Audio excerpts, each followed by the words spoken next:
सावंतवाडी नगर परिषदेच्या प्रचारार्थ मंत्री नितेश राणे जे आहेत ते रॅलीत सहभागी झालेले आहेत। मोठा प्रतिसाद या ठिकाणी सावंतवाडीकरांनी दिलेला पाहायला मिळतोय।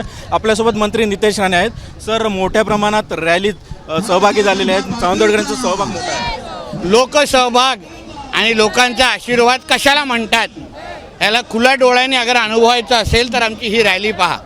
आमच्या श्रद्धाताईंकडे लोक फार आशेने आणि अपेक्षाने पाहत आहेत। गेली 11-12 दिवस सावंतवाडीमध्ये असं एक घर नाही जिथे श्रद्धाताई पोचल्या नाहीत, आशीर्वाद मागितला नाही, संवाद साधला नाही। आणि म्हणून तोच प्रतिसाद तुम्हाला आज ह्या रॅलीच्या माध्यमातून दिसतोय। भारतीय जनता पक्षावर असलेला विश्वास, आदरणीय नरेंद्र मोदी साहेबांवर असलेला विश्वास, आदरणीय देवेंद्र फडणवीस साहेबांवर असलेला विश्वास, आदरणीय राणे साहेबांवर असलेला विश्वास हा ह्या रॅलीमध्ये तुम्हाला दिसतोय। सर, काल उपमुख्यमंत्री एकनाथ शिंदे यांनी सावंतवाडीत सभा घेतली, त्यानंतर त्यांनी असं म्हटलं की कोण निधी देणार नाही अशी वक्तव्य करतायत। मी नगर विकास खात्याचा मंत्री आहे, मी थेट निधी देणार। एकनाथ शिंदे साहेब राज्याचे माजी मुख्यमंत्री राहिलेले आहेत। मुख्यमंत्रीचे काय अधिकार असतात हे त्यांना चांगल्या पद्धतीने माहिती आहे। राज्यातली प्रत्येक फाईल ही मुख्यमंत्र्यांकडेच जाते सही करण्यासाठी। काल आदरणीय आमचे अजितदादांनी पण वक्तव्य केलेलं आहे की अर्थ खात्याची प्रत्येक फाईलचा शेवटचा निर्णय हा आदरणीय मुख्यमंत्रीच घेतात।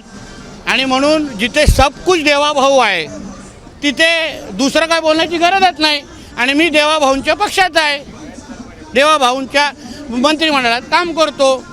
देवाभाऊंनी आशीर्वाद देऊन मला पालकमंत्री केलेलं आहे। आणि म्हणून सब कुछ देवाभाऊ असल्यामुळे काहीच चिंता करायची गरज नाही। कमल फुलवा आणि विकास करून घ्या। युती झाली नाही म्हणून आमदार निलेश राणेंनी थेट रवींद्र चव्हाणांवर टीका केली की युती रवींद्र चव्हाणांमुळे झाली नाही।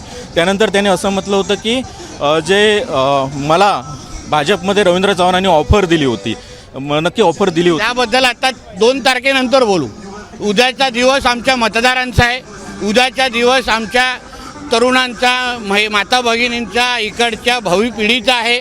आणि म्हणून उद्याचा मतदानाचा दिवस हा मतदारांचा असल्यामुळे या सगळ्या राजकारणाबद्दल आपण 2 तारखेनंतर विस्ताराने बोलू। काल दीपक केसरकरांनी असं म्हटलं होतं की सावंतवाडीचं मोती तलाव जे आहे त्यावर राजघराण्याने केस दाखल केलेली आहे आणि राजघराण्याची व्यक्ती आता जर नगर परिषदेमध्ये गेली तर ती केस दिली पडू शकते। अहो, दिली कशी? केस सोडवण्यासाठी राजघराण्याची व्यक्ती अगर नगराध्यक्ष झाली तर सावंतवाडीचा विकास अजून चांगला होऊ शकत नाही का? तुम्ही सकारात्मक पद्धतीने का बघत नाही? सगळंच काय नकारात्मक पद्धतीने बघतायत दीपक भाई। आणि आत्ताच हे राजघराणं वाईट कसं झालं? आत्तापर्यंत राजघराण्याच्याच आधारावर, त्यांच्याच आशीर्वादाने दीपक केसरकर साहेब आत्तापर्यंत राजकारणाचा प्रवास करत आलेले आहेत। आणि आज उद्या अगर आमच्या श्रद्धाताई त्या खुर्चीवर बसल्या तर असंख्य प्रश्न सोडवण्यासाठी राजघराणं म्हणून जसं आमच्या लखमराजेजींनी उल्लेख केला, सगळे प्रश्न सोडवण्यामध्ये राजघराणं पुढाकार घेईल। आणि सावंतवाडी ही पुढची 25 वर्ष सुंदरवाडीमध्ये परिवर्तन करण्यामध्ये या आमच्या श्रद्धाताई आणि त्यांची पूर्ण टीमचा मोठा सहभाग असेल। काल तुम्ही असं म्हटलं होतं की आमदार निलेश राणेंना एकटं पाडलं जाते, इतर मंत्री जे आहेत ते रवींद्र चव्हाणांचं नाव घेत नाहीत, त्यांचं फक्त निलेश राणेच त्यांच्यावर टीका करतात किंवा बळीचा बकरा बनवला जातो। नाही, पण जे दिसतंय त्याच्यावर मी आधारे ते बोललेलो आहे। शेवटी दुसरा त्यांच्या शिवसेने पक्षामध्ये कोणच काय बोलत नाही। शिंदे साहेब काल आले, बोलले का? काय बोलले का? कोणच काय बोलत नाही। म्हणून मी त्या आधारे जे मला दिसतं, 1% जे राजकारण कळतं त्याच्या आधारे मी बोललेलो आहे आणि येणाऱ्या काळात आपल्याला ते दिसून येईल।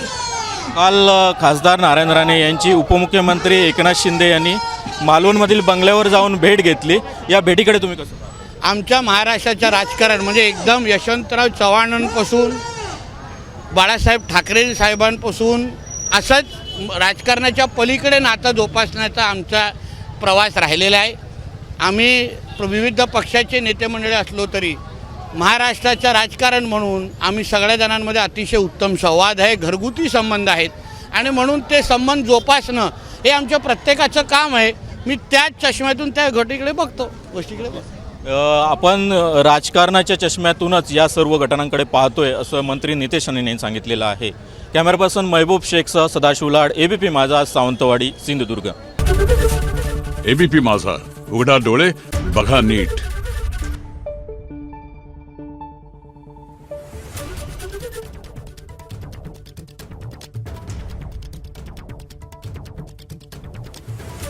आहे.